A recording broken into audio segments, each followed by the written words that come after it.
అమెరికాలోని రెండో రోజు కూడా స్నో కురవడము ఇంకా కంటిన్యూ అవుతూనే ఉంది. మీకు ఇక్కడ గమనిస్తున్నట్టయితే స్నో పడుతున్నది. ఇది నిన్న రాత్రంతా కూడా కంటిన్యూ అయింది. శుక్రవారం సాయంకాలం మొదలైంది.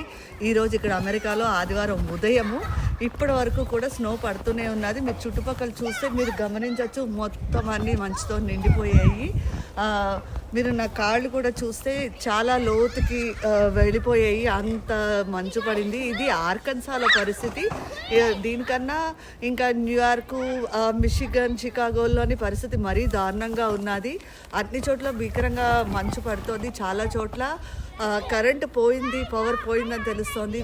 దాదాపుగా 90,000 మంది పవర్ పోయి ఈ మంచు కారణంగా ఎఫెక్ట్ అయ్యారు అని లెక్కలు వస్తున్నాయి. ఇది ఇప్పటికీ ఈ స్నో కరగడానికి ఇంకొక 2-3 రోజులు పడచ్చు. ఈ లోపల ఇంకెంత అవుతుందో తెలియదు. చాలా చోట్ల మంచుతో పాటు మంచుతో కూడిన వర్షం పడింది. దాన్ని స్లీట్ అంటారు. ఆ స్లీట్ వల్ల ఏంటంటే వైర్స్, కరెంటు వైర్లు అవన్నీ ఏమున్నాయో అవన్నీ ఫ్రీజ్ అయిపోతాయి. ఆ ఫ్రీజ్ అయిపోవడం వల్ల అవి తెగిపోయి పడిపోతే దానివల్ల పవర్ పోతుంది. అది చాలా చోట్ల జరిగింది. మంచుతో కూడిన వర్షం పడుతున్నది. సో అది ఇంకా వరస్ట్ పరిస్థితి. అందుకని ఈసారి స్నోఫాల్ వరస్ట్గా ఉంటుంది అని చెప్తున్నారు. ఇంకా లెక్కల ప్రకారం చూసుకుంటే కొలరాడోలో, న్యూయార్క్, షికాగో, మిషిగన్ ఇక్కడ అన్ని ఈ ప్రాంతాల్లో, బోస్టన్ ఈ ప్రాంతాల్లో అన్నిటికన్నా అధికంగా 23 ఇంచుల స్నో పడింది. అది అక్కడ ఇంకా పడుతోంది. అక్కడ వింటర్ కండిషన్స్ చాలా ఎక్కువ ఉంటాయి కాబట్టి అక్కడ ఇంకా కంటిన్యూ అవుతుంది.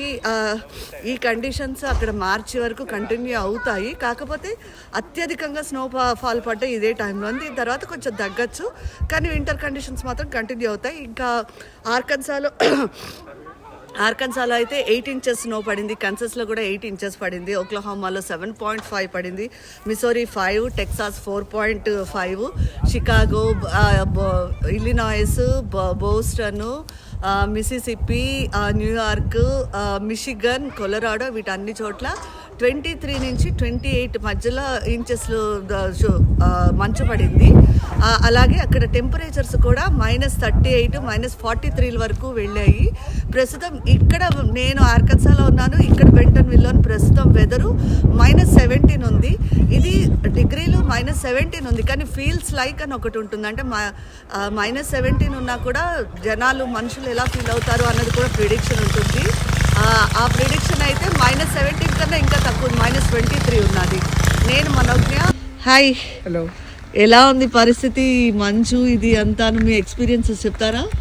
Yeah sure. గత 2 రోజులుగా ఫోర్కాస్ట్ ప్రకారం వింటర్ స్టార్మ్ ఫ్రైడేతో స్టార్ట్ అయింది. సాటర్డే మార్నింగ్ వరకు వచ్చి సెకండ్ వేవ్ సాటర్డే ఈవినింగ్ నుంచి సండే వరకు జరిగింది.